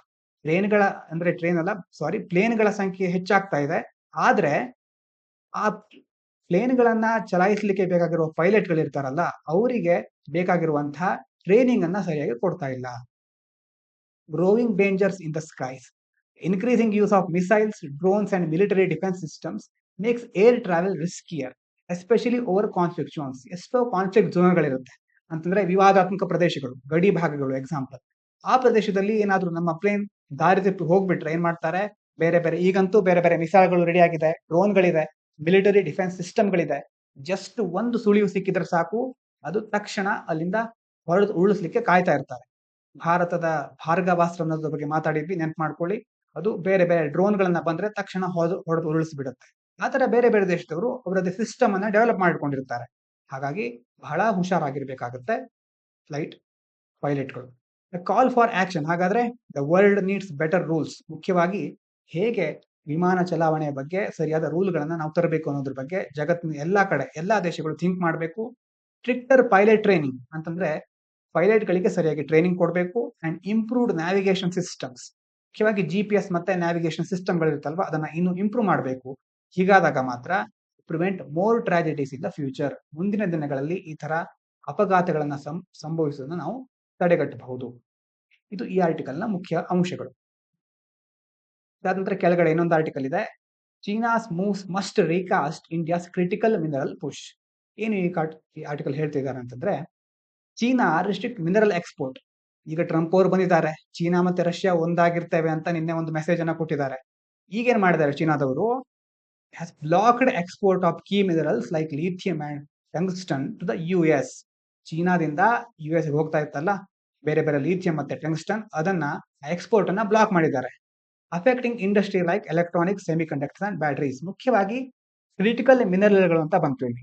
ಈ ಶಬ್ದ ಏನು ಅದರದ್ದು, ಬಹಳ ಮುಖ್ಯವಾದ ಮಿನರಲ್ಗಳು. ಮುಖ್ಯವಾಗಿ ಇದನ್ನ ಎಲೆಕ್ಟ್ರಿಕ್ ವೆಹಿಕಲ್ಗಳಲ್ಲಿ, ಬ್ಯಾಟರಿಗಳಲ್ಲಿ ಹೆಚ್ಚಾಗಿ ಯೂಸ್ ಮಾಡ್ತಾರೆ. ಈಗ ಚೀನಾ ಅಮೆರಿಕಕ್ಕೆ ಆ ಕ್ರಿಟಿಕಲ್ ಮಿನರಲ್ಗಳನ್ನ ಎಕ್ಸ್ಪೋರ್ಟ್ ಮಾಡೋದನ್ನ ಬ್ಲಾಕ್ ಮಾಡಿದೆ, ಅಲ್ಲಿ ಅದನ್ನ ಕಳಿಸ್ತಾ ಇಲ್ಲ. ಯಾಕೆ, ಅಲ್ಲಿನ ಇಂಡಸ್ಟ್ರಿಗಳಿರುತ್ತಲ್ವಾ, ಉದಾಹರಣೆಗೆ ಎಲೆಕ್ಟ್ರಾನಿಕ್ ಇಂಡಸ್ಟ್ರಿ, ಸೆಮಿಕಂಡಕ್ಟರ್ಸ್ ಮತ್ತೆ ಬ್ಯಾಟರಿ ಸಂಬಂಧಪಟ್ಟ ಇಂಡಸ್ಟ್ರಿಗಳೆಲ್ಲ ಇದರಿಂದ ಎಫೆಕ್ಟ್ ಆಗುತ್ತೆ. India's weak mineral industry. ಅದೇ ರೀತಿ ಇಂಡಿಯಾಕ್ಕೂ ಸಹ ಏನಾಗಿದೆ, India has valuable minerals like lithium but struggles to attract more companies. ಈಗ ಇಂಡಿಯಾದ ವಿಷಯಕ್ಕೆ ಬಂದ್ರೆ, ಭಾರತದಲ್ಲಿ ಮಿನರಲ್ ರಿಸೋರ್ಸ್ಗಳೇನೋ ಇದೆ, ಆದ್ರೆ ಲಿಥಿಯಂ ರಿಸೋರ್ಸ್ಗಳಿದೆ. Struggles to attract companies to mine. ಅದನ್ನ ಮೈನ್ ಮಾಡ್ಲಿಕ್ಕೆ ಕಂಪನಿಗಳು ಮುಂದಾಗ್ತಾ ಇಲ್ಲ, due to slow process and low interest from investors. ಹೂಡಿಕೆಯನ್ನ ಮಾಡ್ಲಿಕ್ಕೆ ಯಾರು ಮುಂದ್ ಬರ್ತಾ ಇಲ್ಲ, ಪ್ರೋಗ್ರೆಸ್ ಸ್ಲೋ ಆಗಿದೆ, ಬಹಳ ಬೇಗ ಇದರಲ್ಲಿ ಪ್ರಗತಿ ಕಾಣ್ತಾ ಇಲ್ಲ. ಹಾಗಾಗಿ ಭಾರತದ ಈ ಮೈನಿಂಗ್ ಇಂಡಸ್ಟ್ರಿ ನಿಂತ ನೀರಾಗ್ಬಿಟ್ಟಿದೆ ಅಂತ ಹೇಳ್ಬಹುದು. Government reforms but little impact. ಗವರ್ಮೆಂಟಿನ ಕೆಲವೊಂದು ರಿಫಾರ್ಮ್ಗಳಿದೆ. India has introduced new laws. ಹೊಸ ಕಾನೂನುಗಳನ್ನ ತಗೊಂಡು ಬರ್ತಾ ಇದೆ to encourage private and foreign companies to explore and mine minerals. ಅಂತಂದ್ರೆ ಖಾಸಗಿ ಕಂಪನಿಗಳು ಮತ್ತೆ ಬೇರೆ ಬೇರೆ ಫಾರಿನ್ ಕಂಪನೀಸ್ಗಳು ನಮ್ಮ ದೇಶದಲ್ಲಿ ಮೈನಿಂಗ್ ಮಾಡ್ಲಿಕ್ಕೆ ಹೊಸ ಕಾನೂನುಗಳನ್ನ ತಗೊಂಡು ಬರ್ತಾ ಇದೆ. But results have been poor. ಆದ್ರೆ ಅದರಿಂದ ಏನು ಅಷ್ಟೇನು ಪ್ರಯೋಜನ ಆಗಿಲ್ಲ ಇನ್ನು. Lack of good data hurts investment. ಮುಖ್ಯವಾಗಿ ಯಾಕೆ ಅವರು ಮುಂದೆ ಬರ್ತಾ ಇಲ್ಲ ಅಂತಂದ್ರೆ, mining companies hesitate to invest because India's data on mineral deposits outdated. ನಮ್ಮಲ್ಲಿ ಇಂತಿಷ್ಟು ಮಿನರಲ್ಸ್ ಗಳಿದೆ, ಈ ಪ್ರದೇಶದಲ್ಲಿ ಇದೆ ಅಂತ ಭಾರತ ಯಾವುದೋ ಕಾಲದ ಡೇಟಾ ಇಟ್ಕೊಂಡು ಅವರನ್ನ ಕರಿತಾ ಇದೆ. ಅವ್ರು ಏನ್ ಅನ್ಕೊಂಡಿದ್ದಾರೆ, ಇದು ಯಾವುದೋ ಕಾಲ ಡೇಟಾ, ಹಾಗಾಗಿ ಇದು ರಿಸ್ಕ್ ಇರಬಹುದು ಇದರಲ್ಲಿ. ಈಗ ನಿಜವಾಗ್ಲೂ ಎಲ್ಲೆಲ್ಲಿ ಎಷ್ಟು ಮಿನರಲ್ಗಳು ಇದೆ ಅನ್ನೋದನ್ನ ಇಂಡಿಯಾ ಡೇಟಾ ತೋರಿಸ್ತಾ ಇಲ್ಲ. ಹಾಗಾಗಿ ಅವರು ಮುಂದೆ ಬರ್ಲಿಕ್ಕೆ ಹಿಂಜರಿತಾ ಇದ್ದಾರೆ. Need for better incentives. A government should provide more financial support at the early exploration stage, similar to what it does for semiconductor factories to attract investors. ಹಾಗಾಗಿ ಏನ್ ಮಾಡಬೇಕು, ಸರ್ಕಾರ ಸರಿಯಾಗಿ ಬೇರೆ ಬೇರೆ ಉತ್ತೇಜನಗಳನ್ನ, ಆರ್ಥಿಕ ಉತ್ತೇಜನ ಆಗಿರಬಹುದು, ಅದನ್ನ ಕೊಟ್ಟು ಫೈನಾನ್ಷಿಯಲ್ ಸಪೋರ್ಟ್ ಮೂಲಕ ಆದಷ್ಟು ಬೇಗ ಎಕ್ಸ್ಪ್ಲೋರ್ ಮಾಡ್ಲಿಕ್ಕೆ ಮುಂದಾಗಬೇಕು. ಮುಖ್ಯವಾಗಿ ಸೆಮಿಕಂಡಕ್ಟರ್ ಫ್ಯಾಕ್ಟರೀಸ್ಗಳಲ್ಲಿ ಈ ತರ ಈಗ ಮಾಡ್ತಾ ಇದ್ದೇವೆ. ಸೆಮಿಕಂಡಕ್ಟರ್ ಮಿಷನ್ ಬಗ್ಗೆ ನೀವು ಕೇಳಿರಬಹುದು. ಅದೇ ರೀತಿ ಈ ಒಂದು ಕ್ರಿಟಿಕಲ್ ಮಿನರಲ್ಗಳಿಗೆ ಸಂಬಂಧಪಟ್ಟ ಹಾಗೆ, ಲಿಥಿಯಂಗೆ ಸಂಬಂಧಪಟ್ಟ ಹಾಗೆ ಅಂತಹ ಕ್ರಮಗಳನ್ನ ಕೈಗೊಂಡಾಗ ಮುಂದಿನ ದಿನಗಳಲ್ಲಿ ಭಾರತ ಈ ಕ್ಷೇತ್ರದಲ್ಲೂ ಸಹ ಒಂದು ಪ್ರಗತಿಯನ್ನ ಕಾಣಬಹುದು ಅಂತ ಈ ಆರ್ಟಿಕಲ್ ಅಲ್ಲಿ ಹೇಳ್ತಾರೆ. ಈ ಕಡೆ ಇನ್ನೊಂದು ಚಿಕ್ಕ ಆರ್ಟಿಕಲ್ ಇದೆ ಅಂತಂದ್ರೆ ಎಡಿಟೋರಿಯಲ್ ಎಕ್ಸಿಸ್ಟ್ ಆಫ್ ಬ್ಲಸ್ಟರ್ ಅಂತ ಹೇಳ್ತಾರೆ. President Donald Trump has filed his ಏನು ನಿನ್ನೆ ನೋಡಿದ್ವಲ್ವಾ ಪ್ಯಾರಿಸ್ ಅಗ್ರಿಮೆಂಟ್ ಇಂದ ಹೊರಗೆ ಬಂದಿದ್ದಾರೆ ಅವರು. ಹಾಗಾಗಿ ಅದು ಒಂದು ರೆಕಾರ್ಡ್ ಅಂತ US ಅವರು ಕನ್ಸಿಡರ್ ಮಾಡಿದ್ದಾರೆ. ಯಾಕಂತಂದ್ರೆ ಮೊದಲು ಜಾರ್ಜ್ ಬುಷ್ ಅವರು ಒಂದ್ಸಾರಿ ಹೊರಗೆ ಬಂದಿದ್ರಂತೆ ಈ ಕ್ಯೋಟೋ ಪ್ರೋಟೋಕಾಲ್ ಇಂದ. ಅಂದ್ರೆ ಎನ್ವೈರ್ಮೆಂಟ್ ಗೆ ಪರಿಸರಕ್ಕೆ ಸಂಬಂಧಪಟ್ಟ ಅಗ್ರಿಮೆಂಟ್ ಇರುತ್ತಲ್ವಾ ಅದರಿಂದ ಹೊರಗೆ ಬರೋದ್ರಲ್ಲಿ ಟ್ರಂಪ್ ಅವರು ಒಂದು ದಾಖಲೆಯನ್ನು ನಿರ್ಮಿಸಿದ್ದಾರೆ ಅಂತ ಹೇಳ್ತಿದ್ದಾರೆ. ಅಂದ್ರೆ ಒಂದ್ಸಾರಿ ಬುಷ್ ಅವರು ಹೊರಗೆ ಬಂದಿದ್ರು. ಈಗ ಟ್ರಂಪ್ ಅವರು 2 ಸಾರಿ ಹೊರಗೆ ಬಂದಿದ್ದಾರೆ ಪ್ಯಾರಿಸ್ ಅಗ್ರಿಮೆಂಟ್ ಇಂದ. ಅವರು ಮೊದಲ ಬಾರಿ ಆಯ್ಕೆಯಾದಾಗ್ಲೂ ಹೊರಗೆ ಬರ್ಲಿ ಟ್ರೈ ಮಾಡಿದ್ರು. ಅಂದ್ರೆ ಅದಕ್ಕೆ ಹೊರಗೆ ಬರ್ತೇನೆ ಅಂತ ಹೇಳಿದ್ರು, ಹೊರಗೆ ಬಂದಿದ್ರು. ಆದ್ರೆ ಅದಿನ್ನೂ ಅಫಿಷಿಯಲ್ ಆಗಿ ಡಿಕ್ಲೇರ್ ಆಗಿರ್ಲಿಲ್ಲ. ಆದ್ರೆ ಈ ಸಾರಿ ಅದು ಆಲ್ಮೋಸ್ಟ್ ಡಿಕ್ಲೇರ್ ಆಗುವ ಸಾಧ್ಯತೆಗಳಿದೆ. ಹಾಗಾಗಿ ಟ್ರಂಪ್ ಅವರು 2 ಸಾರಿ ಪ್ಯಾರಿಸ್ ಅಗ್ರಿಮೆಂಟ್ ಇಂದ ಹೊರಗೆ ಬರುವಂತಹ ದಾಖಲೆಯನ್ನ ಮಾಡಿದ್ದಾರೆ ಅಂತ ಅದರ ಬಗ್ಗೆ ವಿವರಿಸ್ತಾ ಇದ್ದಾರೆ ಇದರಲ್ಲಿ. ಇಲ್ಲಿ ಇನ್ನೊಂದು ಪಾಯಿಂಟ್ ಇದೆ. US is the second largest emitter of green house gases. ಹಸಿರು ಮನೆ ಅನಿಲಗಳಿರುತ್ತಲ್ವಾ, US ಅದರಲ್ಲಿ 2ನೇ ಸ್ಥಾನದಲ್ಲಿದೆ. 1ನೇ ಸ್ಥಾನದಲ್ಲಿ ಯಾರು ಇರ್ಬೋದು ಹಾಗಾದ್ರೆ? US ನ ಕಾಂಪಿಟೇಟರ್ ಚೀನಾ. ಚೀನಾ 1ನೇ ಸ್ಥಾನದಲ್ಲಿದೆ. ಇನ್ನೊಂದು ವಿಶೇಷ ಏನು, 3ನೇ ಸ್ಥಾನದಲ್ಲಿ ಇರೋರು ಯಾರು? ಭಾರತ ಸಹ ಇದರಲ್ಲಿ ಹಿಂದೆ ಬಿದ್ದಿಲ್ಲ. ಗ್ರೀನ್ ಹೌಸ್ ಗ್ಯಾಸ್ ಎಮಿಟ್ ಮಾಡೋದ್ರಲ್ಲಿ ಭಾರತ 3ನೇ ಸ್ಥಾನವನ್ನು ಪಡ್ಕೊಂಡು top 3 countries green house gas emission ನಲ್ಲಿ ಭಾರತವು ಸಹ ತನ್ನ ಪ್ರದರ್ಶನವನ್ನ ತೋರಿಸ್ತಾ ಇದೆ. ಇದಿಷ್ಟು ನೀವು ಇದರಲ್ಲಿ ತಿಳ್ಕೊಳ್ಬೇಕಾದ ಅಂಶ. ಇನ್ನು ಮುಂದಿನ ಎಡಿಟೋರಿಯಲ್ ಅಲ್ಲಿ ಒಪಿನಿಯನ್ ಪೇಜ್ ಇದೆ. ಅದರಲ್ಲಿ ದ ಆಲಿಗಾರ್ಕಿ ವಿ ಸೀನ್ ಟುಡೇ. ಆಲಿಗಾರ್ಕಿ ಅಂತ ಶಬ್ದ ಬಂದಿದೆ ಇದರಲ್ಲಿ, ಅದರ ಬಗ್ಗೆ ತಿಳ್ಕೊಳ್ಬೇಕು ನಾವು. ಆಲಿಗಾರ್ಕಿ is when a small group of rich and powerful people control a country or government. ಇಲ್ಲೇನಾಗುತ್ತೆ, ತುಂಬಾ ಶ್ರೀಮಂತರು ಅಥವಾ ಪವರ್ಫುಲ್ ಪೀಪಲ್ಗಳು, ಹೆಚ್ಚು ಅಧಿಕಾರ ಇರೋರು ದೇಶವನ್ನ ನಿರ್ವಹಿಸ್ತಾ ಇರ್ತಾರೆ. ದೇಶದ ಎಲ್ಲಾ ಪವರ್ ಅವ್ರ ಕೈಲಿ ಇರುತ್ತೆ. Instead of majority of the people, ಅಂದ್ರೆ ಜನಸಾಮಾನ್ಯರ ಕೈಲಿ ದೇಶದ ಅಧಿಕಾರ ಆಗ್ಲಿ ಪವರ್ ಆಗ್ಲಿ ಇರೋದಿಲ್ಲ. They use their money and influence to make decisions that benefit themselves rather than everyone else. ಅವಾಗ ಏನ್ ಮಾಡ್ತಾರೆ ಅವರು, ಅಧಿಕಾರವನ್ನ ಇಟ್ಕೊಂಡು ಇಡೀ ದೇಶವನ್ನ ಕಂಟ್ರೋಲ್ ಮಾಡ್ತಾರೆ. ಆಗ ಜನರ ಕೈಲಿ ಯಾವುದೇ ಒಂದು ಆಯ್ಕೆಗಳಿರೋದಿಲ್ಲ. ಅವರು ತಮಗೆ ಬೇಕಾದನ್ನ ಮಾಡ್ಕೊಡ್ತಿರ್ತಾರೆ. ಒಲಿಗಾರ್ಕಿ ಅಂತಂದ್ರೆ ಏನು, ಚಿಕ್ಕ ಒಂದು ಗುಂಪು ಅಥವಾ ಕೆಲವು ವ್ಯಕ್ತಿಗಳು ಮಾತ್ರ, ಪವರ್ಫುಲ್ ಆಗಿರೋ ಮನುಷ್ಯರು ಇಡೀ ದೇಶವನ್ನ ತಮ್ಮ ತೆಕ್ಕೆಗೆ ತೆಗೆದುಕೊಳ್ತಾರೆ ಅನ್ನೋದು ಒಲಿಗಾರ್ಕಿ ಶಬ್ದದ ಅರ್ಥ. ಈ ಆರ್ಟಿಕಲ್ ಏನ್ ಹೇಳುತ್ತೆ ಅಂತಂದ್ರೆ, ಈಗ ಏನು ಒಲಿಗಾರ್ಕಿ ಕಾಣ್ತಾ ಇದೆ ಜಗತ್ನಲ್ಲಿ, ಮೊದಲು ಅಮೆರಿಕಾದ ಬಗ್ಗೆ ಇದು ಹೇಳುತ್ತೆ. Biden warns of oligarchy. Joe Biden ಇದ್ರಲ್ವಾ, ಟ್ರಂಪ್ ಬರೋಕ್ಕಿಂತ ಮೊದಲು ಅವ್ರೇನ್ ಹೇಳಿದ್ರು, ನಿಸ್ ಫೇರ್ವೆಲ್ ಸ್ಪೀಚ್ ಕೊನೆಗೆ ಹೊರಡ್ಬೇಕಾದ್ರೆ, Joe Biden want that rich elites ಅಂತಂದ್ರೆ ಟೆಕ್ ಇಂಡಸ್ಟ್ರೀಸ್ ಕಾಂಪ್ಲೆಕ್ಸ್. ಅಮೆರಿಕಾದಲ್ಲಿ ಬೇರೆ ಬೇರೆ ಟೆಕ್ ಇಂಡಸ್ಟ್ರಿಗಳಿದೆ. ಎಲಾನ್ ಮಸ್ಕ್ ಇದ್ದಾರೆ, ಮತ್ತೆ ಗೂಗಲ್, ಮೈಕ್ರೋಸಾಫ್ಟ್, ಫೇಸ್ಬುಕ್ ಎಲ್ಲಾ ಒಂದು ದೊಡ್ಡ ದೊಡ್ಡ ಟೆಕ್ ಜೈಂಟ್ಸ್ ಗಳು ಅಮೆರಿಕದಲ್ಲಿ ಇದ್ದಾರೆ. They are gaining too much power threatening democracy. ಈಗ ಇಡೀ ಡೆಮೋಕ್ರಸಿ ಅವ್ರ ಕೈಲಿದೆ. ನಮ್ಮ ಪ್ರತಿಯೊಂದು ಡೇಟಾ, ನಮ್ಮ ಮಾಹಿತಿ ಮತ್ತೆ ನಮ್ಮ ಎಲ್ಲಾ ಅಂಕಿಅಂಶಗಳು ಅವರ ಬಳಿ ಇದೆ. ಹೀಗಾಗಿ ಡೆಮೋಕ್ರಸಿಗೆ ಇದು ದೊಡ್ಡ ಅಪಾಯ. Oligarchs control politics. ಹಾಗಾಗಿ ಈಗ billionaires like Elon Musk and big tech CEOs influence US. ಈಗ US ಅನ್ನ ಇನ್ಫ್ಲೂಯೆನ್ಸ್ ಮಾಡ್ತಾ ಇರೋರು ಎಲಾನ್ ಮಸ್ಕ್ ಮತ್ತೆ ಬೇರೆ ಬೇರೆ ಕಂಪನಿಗಳ ಸಿಇಒಗಳು. By funding campaigns and benefiting from government policies. ಬೇರೆ ಬೇರೆ ಫಂಡಿಂಗ್ ಕ್ಯಾಂಪೇನ್ ಮಾಡೋದು ಮತ್ತೆ ಸೋಷಿಯಲ್ ಮೀಡಿಯಾದಿಂದ ಜನರನ್ನ ಇನ್ಫ್ಲೂಯೆನ್ಸ್ ಮಾಡೋದು, ಎಲ್ಲದರ ಮೂಲಕ ಗವರ್ಮೆಂಟ್ ಪಾಲಿಸಿಗಳಲ್ಲಿ ಚೇಂಜಸ್ ತರ್ತಾ ಇದ್ದಾರೆ. Oligarchy exist everywhere. Powerful elites have ruled in many countries, including US and Russia, China and Philippines, often shaping policies for their own benefit. ಅಂತಂದ್ರೆ ಇದು ಅಮೆರಿಕದಲ್ಲಿ ಮಾತ್ರ ಅಲ್ಲ, ಬೇರೆ ಬೇರೆ ಕಂಟ್ರಿಗಳಲ್ಲಿ, ಉದಾಹರಣೆಗೆ ರಷ್ಯಾ, ಚೀನಾ, ಫಿಲಿಪೈನ್ಸ್ ಗಳಲ್ಲೂ ಇದು ಕಂಡು ಬರ್ತಾನೆ ಇದೆ. ಕೆಲವೇ ಜನ ಇಡೀ ದೇಶವನ್ನ ತಮ್ಮ ಉಪಯೋಗಗಳಿಗೋಸ್ಕರ ಬಳಸ್ಕೊಳ್ತಾ ಇದ್ದಾರೆ. ಡೆಮೋಕ್ರಸಿ ಮತ್ತೆ ಒಲಿಗಾರ್ಕಿ ಈ ಒಂದು ದ್ವಂದ್ವ ಈಗ ಕಾಡ್ತಾ ಇರುತ್ತೆ. ಯಾಕಂತಂದ್ರೆ some thinkers believe democracy can fight oligarchy. Democracy ಅಂದ್ರೆ ಪ್ರಜಾಪ್ರಭುತ್ವದಿಂದ ಈ ಒಲಿಗಾರ್ಕಿಯನ್ನ ನಾವು ಫೈಟ್ ಮಾಡಬಹುದು, ಅದನ್ನ ತೆಗೆದು ಹಾಕಬಹುದು ಅಂತ ಕೆಲವು ಥಿಂಕರ್ಗಳು, ಕೆಲವು ತತ್ವಜ್ಞಾನಿಗಳು ಹೇಳ್ತಾರೆ. But others argue that power always ends up in the hands of a few rich elites. ಅಂತಂದ್ರೆ ಇನ್ನೊಂದು ಥಿಯರಿ ಏನ್ ಹೇಳುತ್ತೆ, ಯಾವಾಗಲೂ ಶಕ್ತಿ ಅಥವಾ ಪವರ್ ಮತ್ತೆ ಅಧಿಕಾರ ಕೆಲವು ಜನರ ಕೈಲಿರುತ್ತೆ. ಅವರು ಬೇರೆ ಎಲ್ಲದನ್ನ ಕಂಟ್ರೋಲ್ ಮಾಡ್ತಾರೆ. ಅದರಿಂದ ಏನಾಗುತ್ತೆ, ಗ್ರೋವಿಂಗ್ ಇನ್ಇಕ್ವಾಲಿಟಿ, ಅಸಮಾನತೆ ಹೆಚ್ಚುತ್ತಾ ಹೋಗುತ್ತೆ. Technology and economic power are making inequality worse. ಈಗ ಮುಖ್ಯವಾಗಿ ತಂತ್ರಜ್ಞಾನ ಮತ್ತೆ ಆರ್ಥಿಕ ಒಂದು ಸಾಮರ್ಥ್ಯ ಇದೆಯಲ್ವಾ, ಹಾಗಾಗಿ ಅದರಿಂದ ಅಸಮಾನತೆ ಹೆಚ್ಚುತ್ತಾನೆ ಹೋಗುತ್ತೆ. Increasing the risk that a few wealthy people will control the world. ಇಡೀ ಜಗತ್ತು ಆಗ ಕೆಲವು ಶ್ರೀಮಂತರ ಕೈಲಿ ಅಥವಾ ಕೆಲವು ಶಕ್ತಿಯುತ ಅಧಿಕಾರವನ್ನು ಹೊಂದಿರುವವರ ಕೈಲಿ ಇಡೀ ಜಗತ್ತು ಹೋಗಿ ಬೀಳುತ್ತೆ. ಇದು ಒಲಿಗಾರ್ಕಿಯ ಒಂದು ವಿಶ್ಲೇಷಣೆ. ಈ ಕಡೆ ಪ್ಲೇಯಿಂಗ್ ಪಂಜಾಬ್ ಕಾರ್ಡಿನಲ್ಲಿ ಅಂತಂದ್ರೆ ಬೇರೆ ಬೇರೆ ಚುನಾವಣೆ ಬಂತು, ಅದರ ಬಗ್ಗೆ ಮಾತಾಡ್ತಾ ಇದ್ದಾರೆ. ಈ ಸಮಯಕ್ಕೆ ಅದು ನಮಗೆ ಇಂಪಾರ್ಟೆಂಟ್ ಅಲ್ಲ. ಕೆಳಗಡೆ ಜಿಯೋ ಲೀಡ್ಸ್ ಇನ್ 12 ಟೆಲಿಕಾಂ ಸರ್ಕಲ್ಸ್, ಏರ್ಟೆಲ್ ಡಾಮಿನೇಟ್ಸ್ ಇನ್ 9. ಅಂದ್ರೆ ಜಿಯೋ ಮತ್ತೆ ಏರ್ಟೆಲ್ ಎಲ್ಲೆಲ್ಲಿ ಹೇಗೆ ತನ್ನ ಸಾಮರ್ಥ್ಯಗಳನ್ನ ವಿಸ್ತರಿಸ್ತಾ ಇದೆ ಅಂತ ಹೇಳ್ತಿದ್ದಾರೆ. ಇನ್ನು ನ್ಯೂಸ್ ಬಗ್ಗೆ ಬೇರೆ ಬೇರೆ ಪೊಲಿಟಿಕಲ್ ಪಾರ್ಟಿಗಳು ಏನೇನ್ ಮಾಡ್ತಾ ಇವೆ ಅದ್ರ ಬಗ್ಗೆ ಹೇಳಿದ್ದಾರೆ. ಬಿಜೆಪಿ, ಆಮ್ ಆದ್ಮಿ ಪಾರ್ಟಿ ಮತ್ತೆ ಬೇರೆ ಬೇರೆ ಲೀಡರ್ಗಳು. ನೆಕ್ಸ್ಟ್ ಈ ಪೇಜ್ ಅಲ್ಲಿ ನೋಡೋಣ. ಒಂದು flagship scheme for girl child has help defeat bias. Modi ಅವರು ಮುಖ್ಯವಾಗಿ ಇಲ್ಲಿ ಹೇಳ್ತಾ ಇರೋದು ಬೇಟಿ ಬಚಾವೋ ಬೇಟಿ ಪಢಾವೋ ಈ ಒಂದು ಸ್ಕೀಮ್ ನ ಬಗ್ಗೆ ಹೇಳ್ತಾ ಇದ್ದಾರೆ. ಮುಖ್ಯವಾಗಿ ಇದನ್ನ scheme launched by the prime minister at Panipat in Haryana on ಜನವರಿ 22, 2015. 2015 ಜನವರಿ 22ರಂದು ಇದನ್ನ ಲಾಂಚ್ ಮಾಡಿದ್ದಾರೆ. ಹಾಗಾಗಿ ಎಷ್ಟು ವರ್ಷ ಆಯ್ತು? 15ರಿಂದ 25, 10 ವರ್ಷವನ್ನ ಪೂರೈಸ್ತಾ ಇದೆ ಇದು. ಹಾಗಾಗಿ ಇದರ ಬಗ್ಗೆ ಕೆಲವು ಪ್ರಶ್ನೆಗಳು ಪ್ರಿಲಿಮ್ಸ್ ಅಲ್ಲಿ ಬರುವ ಸಾಧ್ಯತೆಗಳಿದೆ. ಅವಾಗ ಇದನ್ನ ಲಾಂಚ್ ಮಾಡಿದ್ರು. It addresses declining child sex ratio and related issues. ಮುಖ್ಯವಾಗಿ ಹೆಣ್ಣು ಮಕ್ಕಳ ಸಂಖ್ಯೆ ಕಡಿಮೆ ಆಗ್ತಾ ಇರೋದು, ಮತ್ತೆ ಕೆಲವು ಹೆಣ್ಣು ಭ್ರೂಣ ಹತ್ಯೆ ಅದನ್ನ ನಿಲ್ಲಿಸೋಕೆ ಈ ಒಂದು ಕಾರ್ಯಕ್ರಮನ ಜಾರಿಗೊಳಿಸ್ತಾ ಇದ್ರು. ಯಾವ ಮಿನಿಸ್ಟ್ರಿ ಅಂತ ನೋಡ್ಕೊಳ್ಳಿ. ಅಂಡ್ ರಿಲೇಟೆಡ್ ಆಫ್ 3 ಮಿನಿಸ್ಟ್ರಿಗಳಿದೆ ಇಲ್ಲಿ. ಟ್ರೈ ಮಿನಿಸ್ಟ್ರಿಯಲ್ ಎಫರ್ಟ್ ಅದನ್ನ ನೆನಪಿಟ್ಕೋಬೇಕು. Ministries of women and child development, ಯಾವುದು ಮಹಿಳಾ ಮತ್ತು ಮಕ್ಕಳ ಕಲ್ಯಾಣ ಇಲಾಖೆ ಅಥವಾ ಅದು, ಮತ್ತೆ ಹೆಲ್ತ್ ಅಂಡ್ ಫ್ಯಾಮಿಲಿ ವೆಲ್ಫೇರ್. ಅದ್ರ ಜೊತೆ ಆರೋಗ್ಯ ಮತ್ತು ಕುಟುಂಬ ಕಲ್ಯಾಣ ಇಲಾಖೆ ಅದನ್ನ ಸಹ ಸೇರಿಸಿದ್ದಾರೆ. ಅದ್ರ ಜೊತೆ 3ನೇದು ಎಜುಕೇಶನ್ ಮಿನಿಸ್ಟ್ರಿಯು ಸಹ ಇದರಲ್ಲಿ ಇದೆ. 3 ಮಿನಿಸ್ಟ್ರಿಗಳು ಈ ಒಂದು ಕಾರ್ಯಕ್ರಮವನ್ನ ನಿರ್ವಹಿಸ್ತಾ ಇವೆ. ಇದು ಇಂಪಾರ್ಟೆಂಟ್.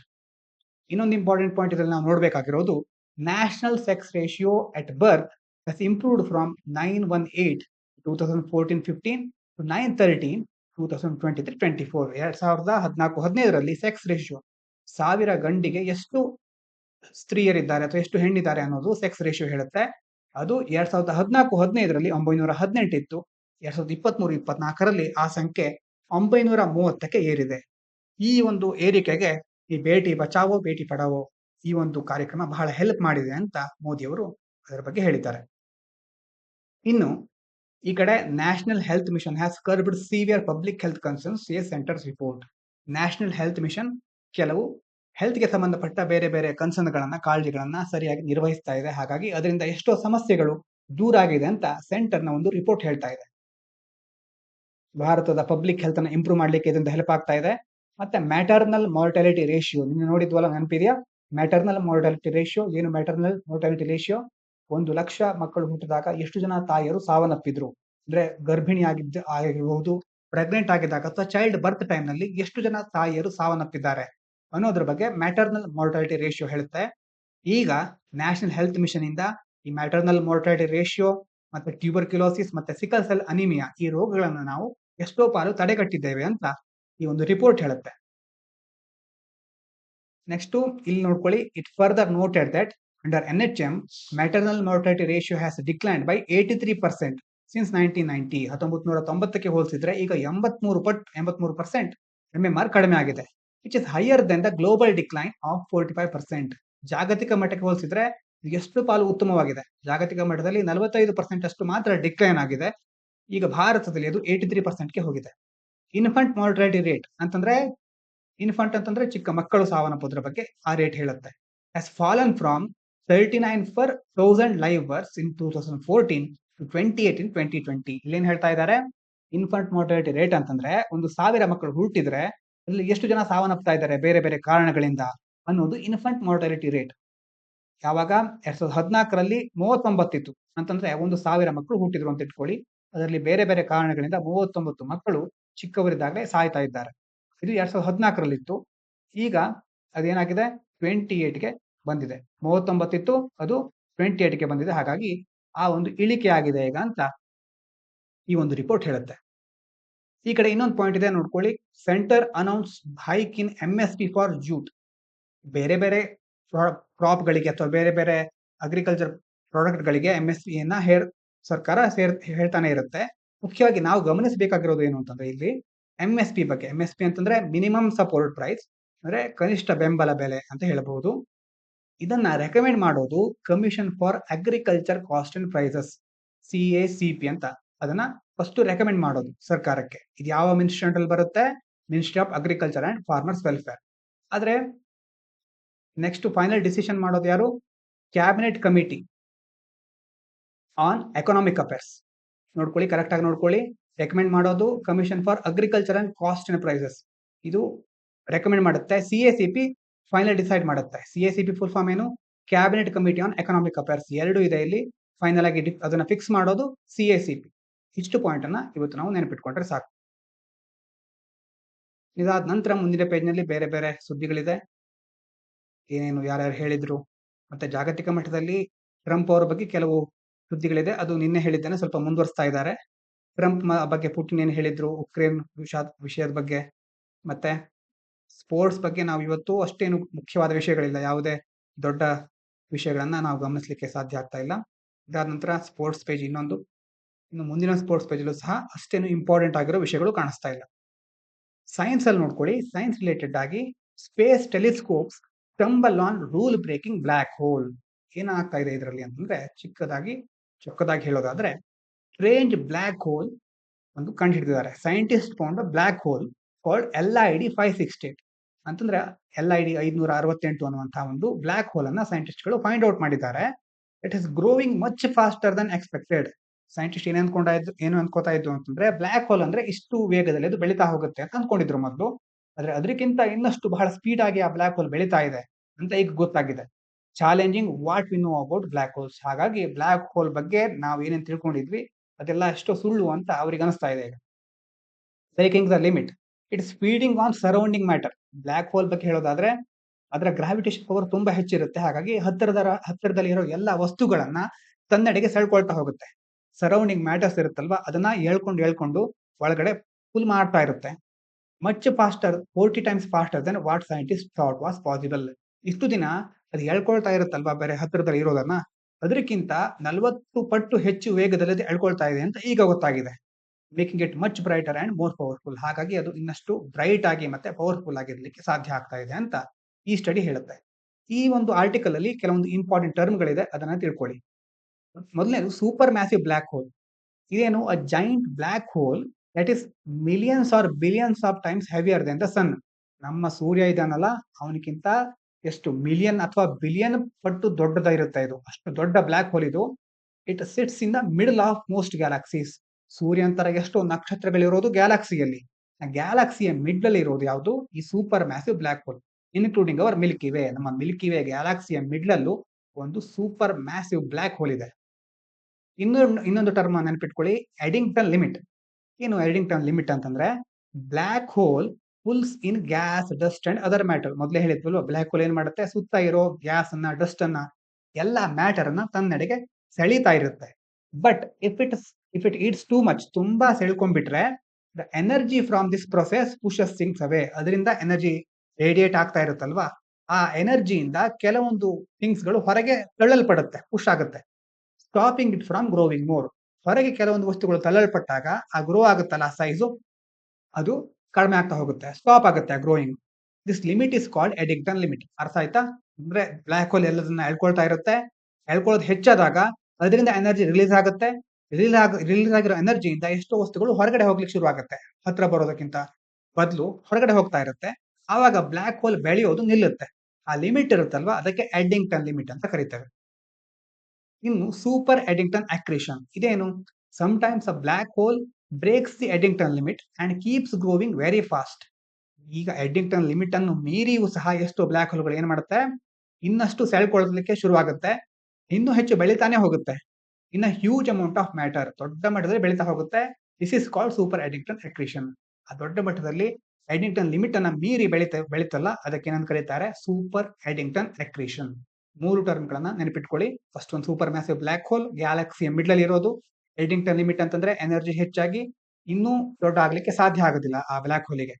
ನಂತರ ಯಾವಾಗ ಅದು ಆ ಎನರ್ಜಿ ಎಡಿಂಗ್ಟನ್ ಲಿಮಿಟ್ ಅನ್ನ ಮೀರಿ ಬೆಳಿಲಿಕ್ಕೆ ಶುರು ಆಗುತ್ತೋ, ಅದು ಸೂಪರ್ ಎಡಿಂಗ್ಟನ್ ಅಕ್ರೀಷನ್. ಕೆಲವೊಂದು ಸಾರಿ ಪ್ರಿಲಿಮ್ಸ್ ಅಲ್ಲಿ ಸ್ಪೇಸ್ಗೆ ಸಂಬಂಧಪಟ್ಟ ಹಾಗೆ ಈ ಟರ್ಮ್ ಗಳನ್ನ ಕೇಳ್ತಾ ಇರ್ತಾರೆ. ಇದಾದ ನಂತರ ಟೆಕ್ಸ್ಟ್ ಅಂಡ್ ಕಂಟೆಕ್ಸ್ಟ್ ಅಲ್ಲಿ US AI ಚಿಪ್ಸ್ ಬಗ್ಗೆ ಏನೇನು ರೂಲ್ ತಂದಿದೆ ಅಂತ ಕೊಟ್ಟಿದ್ದಾರೆ. ಇಂಪಾರ್ಟೆಂಟ್ ಅಲ್ಲ ಅನ್ಸುತ್ತೆ. ಭಾರತ ಯಾವ್ದಾದ್ರು AI ರೂಲ್ ತಂದ್ರೆ ನಾವು ಸರಿಯಾಗಿ ನೋಡ್ಕೋಬೇಕು. ಇನ್ನೊಂದಿದೆ, is the government encouraging crosspathy. Ganapati ಕೇಳಿದ್ದೇವೆ, ದಳಪತಿ ಕೇಳಿದ್ದೇವೆ, ಮತ್ತೆ ಹೋಮಿಯೋಪತಿ ಕೇಳಿದ್ದೇವೆ. ಇದು ಕ್ರಾಸ್ಪತಿ. ಏನು ಕ್ರಾಸ್ಪತಿ ಅಂತಂದ್ರೆ, crosspathy refers to the practice where medical practitioners trained in one system of medicine. ಅಂದ್ರೆ ಈಗ ಬೇರೆ ಬೇರೆ ವೈದ್ಯರು ಅಥವಾ ಮೆಡಿಕಲ್ ಪ್ರಾಕ್ಟೀಷನರ್ಗಳು ಇರ್ತಾರೆ. ಅಂದ್ರೆ ಆ ವೈದ್ಯಕೀಯ ವಿಭಾಗದಲ್ಲಿ ಇರೋರು. ಅವರಿಗೆ ಯಾವುದಾದ್ರೂ ಒಂದು ವಿಭಾಗದಲ್ಲಿ ಟ್ರೈನಿಂಗ್ ಕೊಟ್ಟಿರ್ತಾರೆ.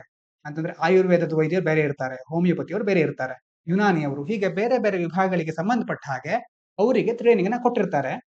ಆದ್ರೆ prescribe medicines or perform treatments from other system. ಒಂದಕ್ಕೆ ಟ್ರೈನಿಂಗ್ ತಗೊಂಡಿರ್ತಾರೆ. ಆದ್ರೆ ಬೇರೆ ಬೇರೆ ಸಿಸ್ಟಮ್ ಇರುತ್ತಲ್ವಾ, ಅಲೋಪತಿ, ಮಾಡರ್ನ್ ಮೆಡಿಸಿನ್, ಇದರಲ್ಲೂ ಅವರು ಪ್ರಿಸ್ಕ್ರೈಬ್ ಮಾಡ್ಲಿಕ್ಕೆ ಶುರು ಮಾಡಿದ್ರೆ ಒಂದು ಸಿಸ್ಟಮ್ ಬಿಟ್ಟು ಕಲ್ತಿರೋದು ಒಂದು ಸಿಸ್ಟಮ್. ಆಯುರ್ವೇದದಲ್ಲಿ ಅವರಿಗೆ ಟ್ರೈನಿಂಗ್ ಸಿಕ್ಕಿದೆ.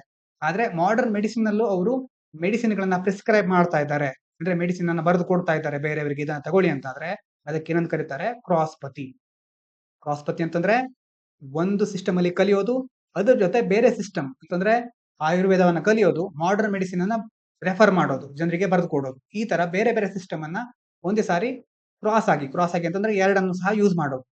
ಇದರಿಂದ ಎಷ್ಟೋ ಸರಿ ಏನಾಗುತ್ತೆ, ಜನರಿಗೆ ಸ್ವಲ್ಪ ಅಪಾಯಗಳು ಉಂಟಾಗಬಹುದು. ಯಾಕಂದ್ರೆ ಟ್ರೈನಿಂಗ್ ತಗೊಂಡಿರೋದು ಒಂದು ಮೆಡಿಸಿನ್ ಅಲ್ಲಿ. ಹಾಗಾಗಿ ಯಾಕೆ ಈ ಸಮಸ್ಯೆ ಬರ್ತಾ ಇದೆ ಅಂತಂದ್ರೆ, ಮುಖ್ಯವಾಗಿ ಸರ್ಕಾರದಲ್ಲಿ ಮುಖ್ಯವಾಗಿ ಡಾಕ್ಟರ್‌ಗಳ ಶಾರ್ಟೇಜ್ ಇದೆ.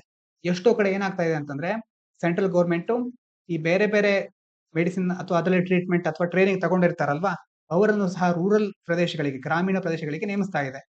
ಹಾಗಾಗಿ ಅಲ್ಲಿರುವವರು ಮಾಡರ್ನ್ ಮೆಡಿಸಿನ್ ಅನ್ನು ಸಹ ರೆಫರ್ ಮಾಡಬೇಕಾಗುತ್ತೆ. ಹಾಗಾಗಿ ಈ ಸಮಸ್ಯೆ ಆಗಾಗ ಎದುರಾಗ್ತಾ ಇರುತ್ತೆ. ಮುಖ್ಯವಾಗಿ ಇಲ್ಲಿ ಗಮನಿಸಬೇಕಾದ ಶಬ್ದ ಕ್ರಾಸ್‌ಪತಿ. ಆಯುರ್ವೇದದಲ್ಲಿ ಟ್ರೈನಿಂಗ್ ತಗೊಂಡಿದ್ದಾರೆ, ಮಾಡರ್ನ್ ಮೆಡಿಸಿನ್ ಅನ್ನ ಬರ್ಕೊಡ್ತಾ ಇದ್ದಾರೆ. ಇಷ್ಟನ್ನ ನೆನಪಿಟ್ಕೊಳ್ಳಿ. ಇನ್ನು ಕೊನೆಯದಾಗಿ ಒಂದು ಆರ್ಟಿಕಲ್‌ನ ಒಂದು ಪ್ಯಾರಾಗ್ರಾಫ್ ಅನ್ನ ನೋಡೋಣ. ಅಲ್ಲಿ ಬೇರೆ ಬೇರೆ ವೊಕ್ಯಾಬ್ಯುಲರಿಯನ್ನು ಸಹ ಕಲಿತಾ ಹೋಗೋಣ. ಯಾಕೆ ಅಂತಂದ್ರೆ ಮುಖ್ಯವಾಗಿ ನೀವು UPSCಯಲ್ಲಿ ಏನಾಗುತ್ತೆ ಲಾಸ್ಟ್ ಅಲ್ಲಿ, ಈಗ CSAT ಅಲ್ಲಿ ಆಮೇಲೆ ಕಾಂಪ್ರಿಹೆನ್ಷನ್ ಸೆಕ್ಷನ್ ಅಂತ ಇರುತ್ತೆ. ಯಾವುದೋ ಒಂದು ಪ್ಯಾರಾಗ್ರಾಫ್ ಸಡನ್ ಆಗಿ ಕೊಟ್ಬಿಡ್ತಾರೆ. ಅದನ್ನ ನೀವು ಓದ್ಕೊಂಡು ಅರ್ಥ ಮಾಡ್ಕೊಂಡು ಅಲ್ಲಿರೋ ಪ್ರಶ್ನೆಗಳಿಗೆ ಉತ್ತರಿಸಬೇಕಾಗುತ್ತೆ. ಇಲ್ಲಿ ಒಂದು ಪ್ಯಾರಾಗ್ರಾಫ್ ಅನ್ನ ರಾಂಡಮ್ ಆಗಿ ತೆಗೆದುಕೊಳ್ಳೋಣ. ಅದರಲ್ಲಿ ಬರುವಂತಹ ಶಬ್ದಗಳನ್ನ ನೋಡ್ತಾ ಹೋಗೋಣ. In a moment of acute self-reflexivity, Unna even asked Gandhi whether it was all right to hate those in power. Gandhi responds by asking him to instead hate the system and urges Munna to think about why truth for him had to be clubbed with non-violence. It is here that Munna seems to grasp that there is something inherent in modern politics that produces excessive identities and hatred. Article ಅಲ್ಲಿ ಮುಖ್ಯವಾಗಿ ಏನ್ ಹೇಳ್ತಾ ಇದ್ದಾರೆ, in a moment of acute self reflexivity. Acute ಮತ್ತೆ self reflexivity ಅಂತ ಎರಡು ಶಬ್ದ ಬಂತು. ಅಕ್ಯೂಟ್ ಅಂತಂದ್ರೆ ಸಿವಿಯರ್, ಶಾರ್ಪ್, ಇಂಟೆನ್ಸ್, ಕ್ರಿಟಿಕಲ್, ತೀವ್ರವಾದಂತಹ ಒಂದು ಶಬ್ದ. ಅದು ತೀವ್ರವಾದ ಅಂತ ಹೇಳ್ಬಹುದು. ಅಂತಂದ್ರೆ ಇಂಟೆನ್ಸ್ ಆಗಿ ಏನಾಗ್ತಾ ಇದೆ, ಸೆಲ್ಫ್ ರಿಫ್ಲೆಕ್ಸಿವಿಟಿ, ಆತ್ಮಾವಲೋಕನ ಅಂತ. ಇಂಟ್ರೋಸ್ಪೆಕ್ಷನ್, ಸೆಲ್ಫ್ ರಿಫ್ಲೆಕ್ಸಿವಿಟಿ ಅಂತಂದ್ರೆ introspection. In the moment of acute self reflexivity ಅಂತಂದ್ರೆ ತೀವ್ರವಾಗಿ ಆತ್ಮಾವಲೋಕನ ಮಾಡ್ಕೊಳ್ತಾ ಇರ್ಬೇಕಾದ್ರೆ ಮುನ್ನ ಇವನ್ ಆಸ್ಕ್ ಗಾಂಧಿ, ಮುನ್ನ ಏನ್ ಮಾಡ್ತಾನೆ, ಗಾಂಧಿಯನ್ನ ಪ್ರಶ್ನಿಸ್ತಾನೆ. Whether it was all right to hate those in power. ಅಂದ್ರೆ ಅಧಿಕಾರದಲ್ಲಿ ಇರೋರನ್ನ ಹೇಟ್ ಮಾಡೋದು ಸರಿ ಅಲ್ವಾ? All right, it's all right to hate, ಸರಿ ಅಲ್ವಾ ಅಂತ ಕೇಳ್ತಾನೆ. Gandhi responds by asking him ಅಂತಂದ್ರೆ ಗಾಂಧಿ ಅವರದಕ್ಕೆ ಪ್ರತಿಕ್ರಿಯೆ ಕೊಡ್ತಾರೆ.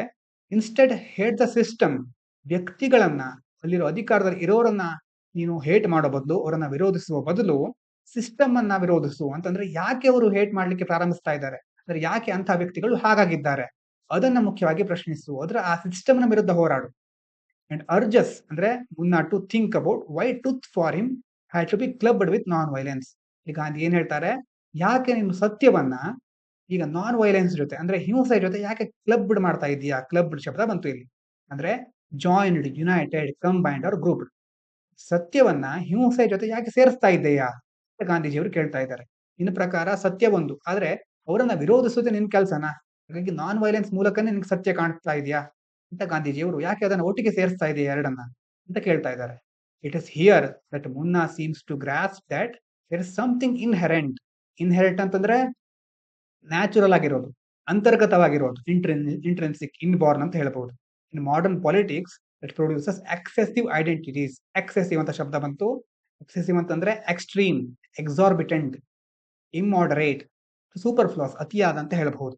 ಅಂದ್ರೆ ಈಗಿನ ಕಾಲದ ರಾಜಕೀಯ ಇದೆಯಲ್ವಾ, ಅದು ಏನಾಗ್ತಾ ಇದೆ, ನ್ಯಾಚುರಲ್ ಆಗಿ ಎಲ್ಲರಲ್ಲೂ ಐಡೆಂಟಿಟೀಸ್ ಮತ್ತೆ ಹೇಟ್ರೇಟ್ ಅಂತಂದ್ರೆ ಅವರಿಗೆ ಸಂಬಂಧಪಟ್ಟ ಬೇರೆ ಬೇರೆ ಗುಂಪುಗಳು, ಯಾವುದೋ ಒಂದು ಗುಂಪು ಇರುತ್ತೆ ಅಂತ ಇಟ್ಕೊಳ್ಳಿ, ಇದು ಮತ್ತೊಂದು ಗುಂಪಿನ ವಿರುದ್ಧ ಹೇಟ್ರೇಟ್ ಅನ್ನ, ವೈಷಮ್ಯವನ್ನ ಬಿತ್ತುತ್ತಾ ಇರುತ್ತೆ. ನ್ಯಾಚುರಲ್ ಆಗಿ ಈಗಿನ ರಾಜಕೀಯದಲ್ಲಿ ಕಾಣಿಸ್ತಾ ಇದೆ ಅಂತ ಅವನಿಗೆ ಗೊತ್ತಾಗುತ್ತೆ.